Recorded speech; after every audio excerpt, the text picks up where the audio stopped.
شروع اللہ کا نام لے کر جو بڑا مہربان نہایت رحم والا ہے۔ ایک طلب کرنے والے نے عذاب طلب کیا جو نازل ہو کر رہے گا، یعنی کافروں پر، اور کوئی اس کو ٹال نہ سکے گا، جو بلندیوں والے اللہ کی طرف سے نازل ہوگا، جس کی طرف روح القدس اور دوسرے فرشتے چڑھتے ہیں، اس روز نازل ہوگا جس کا طول 50,000 برس ہوگا۔ تو تم کافروں کی باتوں کو حوصلے کے ساتھ برداشت کرتے رہو۔ لوگ اس دن کو دور سمجھتے ہیں، جبکہ ہماری نظر میں وہ قریب ہے۔ جس دن آسمان ایسا ہو جائے گا جیسے پگھلا ہوا تانبا، اور پہاڑ ایسے جیسے رنگین اون، اور کوئی دوست کسی دوست کو نہ پوچھے گا، حالانکہ ایک دوسرے کو سامنے دیکھ رہے ہوں گے۔ اس روز گناہگار چاہے گا کہ کسی طرح اس دن کے عذاب کے بدلے میں سب کچھ دے دے، یعنی اپنے بیٹے اور اپنی بیوی اور اپنے بھائی اور اپنا خاندان جس میں وہ رہتا تھا، اور جتنے آدمی زمین پر ہیں، غرض سب کو دے ڈالے، پھر اپنے آپ کو عذاب سے چھڑا لے۔ لیکن ایسا ہرگز نہیں ہوگا۔ وہ بھڑکتی ہوئی آگ ہے، کھال ادھیڑ کر کلیجہ نکال لینے والی۔ وہ ان لوگوں کو اپنی طرف بلائے گی جنہوں نے دین حق سے اعراض کیا اور منہ پھیر لیا، اور مال جمع کیا پھر سینت سینت کر رکھا۔ کچھ شک نہیں کہ انسان کم حوصلہ پیدا ہوا ہے۔ جب اسے تکلیف پہنچتی ہے تو گھبرا اٹھتا ہے، اور جب ملتا ہے اس کو مال تو بخیل بن جاتا ہے۔ مگر نماز ادا کرنے والے جو نماز کا التزام رکھتے اور ہمیشہ پڑھتے ہیں، اور جن کے مال میں حصہ مقرر ہے، یعنی مانگنے والے کا اور نہ مانگنے والے کا، اور جو روز جزا کو سچ سمجھتے ہیں، اور جو اپنے پروردگار کے عذاب سے خوف رکھتے ہیں، بے شک ان کے پروردگار کا عذاب ہے ہی ایسا کہ اس سے بے خوف نہ ہوا جائے۔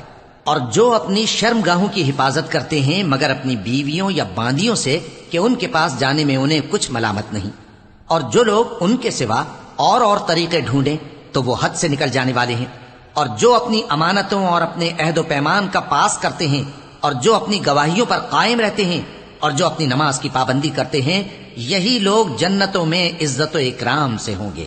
تو اے نبی، ان کافروں کو کیا ہوا ہے کہ تمہاری طرف دوڑے چلے آتے ہیں، دائیں اور بائیں سے گروہ گروہ ہو کر جمع ہوتے جاتے ہیں؟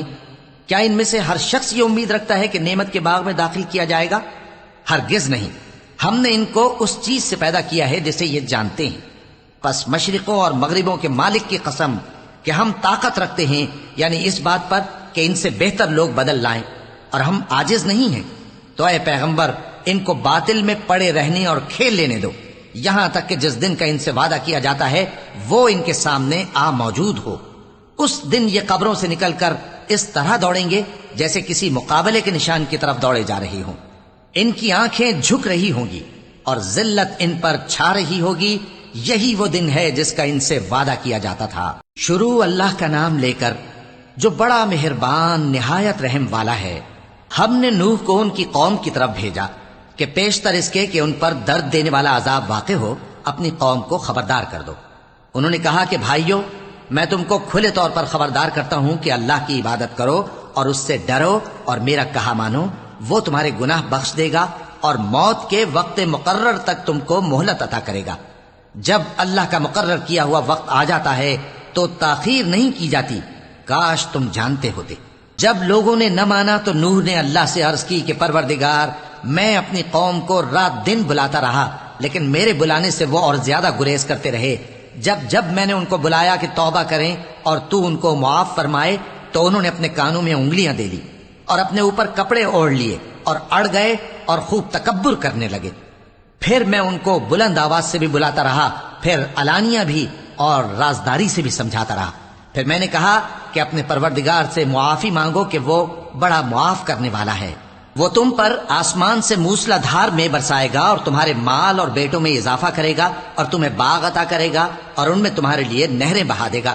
تم کو کیا ہوا ہے کہ تم اللہ کی عظمت کا اعتقاد نہیں رکھتے، حالانکہ اس نے تم کو طرح طرح کی حالتوں میں پیدا کیا ہے؟ کیا تم نے نہیں دیکھا کہ اللہ نے 7 آسمان کیسے اوپر تلے بنائے ہیں، اور چاند کو ان میں روشن بنایا ہے اور سورج کو چراغ بنا دیا ہے؟ اور اللہ ہی نے تم کو زمین سے ایک خاص طرح سے پیدا کیا ہے، پھر اسی میں تمہیں وہ لوٹا دے گا اور اسی سے تم کو نکال کھڑا کرے گا۔ اور اللہ ہی نے زمین کو تمہارے لیے فرش بنایا تاکہ اس کے بڑے بڑے کشادہ رستوں میں چلو پھرو۔ آخر میں نوح نے عرض کی کہ میرے پروردگار، یہ لوگ میرے کہنے پر نہیں چلے اور ایسوں کے تابع ہوئے ہیں جن کو ان کے مال اور اولاد نے نقصان کے سوا کچھ فائدہ نہ دیا، اور وہ بڑی بڑی چالیں چلے اور کہنے لگے کہ اپنے معبودوں کو ہرگز نہ چھوڑنا، اور ود اور سوا اور یغوس اور یعوق اور نصر کو کبھی نہ چھوڑنا۔ اور اے پروردگار، انہوں نے بہت لوگوں کو گمراہ کر دیا ہے، اور تو ان ظالموں کو اور زیادہ گمراہ کر دے۔